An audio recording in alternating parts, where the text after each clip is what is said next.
ಕನಸುಗಳು ತುಂಬಾ ಇದೆ. ಸ್ನೇಹಿತರಿಗೆ ಜಾಗರಣೆ ಜಾಗ, ಬಂಧುಗಳಿಗೆ ಶಾಸ್ತ್ರಗಳ ಯೋಗ. ಹೆಣ್ಣು ನೋಡೋಕೆ ಇದು ಒಳ್ಳೆ ದಿನ, ಹೆಣ್ಣು ಕೇಳೋದಕ್ಕೂ ಇದು ಒಳ್ಳೆ ದಿನ.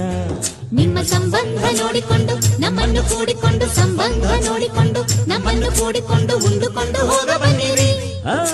ಮೈಲಾರಪ್ಪ ಅಪ್ಪ ಕಾವೇರಪ್ಪ, ಮೈಲಾರಪ್ಪ ಕಾವೇರಪ್ಪ ಬಂಗಾರಪ್ಪ ಬೆಳ್ಳಿಯಪ್ಪ, ಪ್ರೀತಿ ಇಟ್ಟು ನಮ್ಮ ಮದುವೆಗೆ ಬರ್ಬೇಕ್ರಪ್ಪ. ಅಪ್ಪಾಳಮ್ಮ ತಿಪ್ಪಾಳಮ್ಮ ಆಂಡಾಳಮ್ಮ ಸಿಂಗಾರಮ್ಮ ಗಮನವಿಟ್ಟು ನಮ್ಮ ಮದುವೆಗೆ ಬರ್ಬೇಕ್ರಮ್ಮ. ತಪ್ಪದೆ ಹಾಜರಿ ನೀಡಬೇಕು, ತಪ್ಪದೆ ಅಕ್ಷತೆ ಹಾಕಬೇಕು, ತಪ್ಪದೆ ಹಾಜರಿ ನೀಡಬೇಕು, ತಪ್ಪದೆ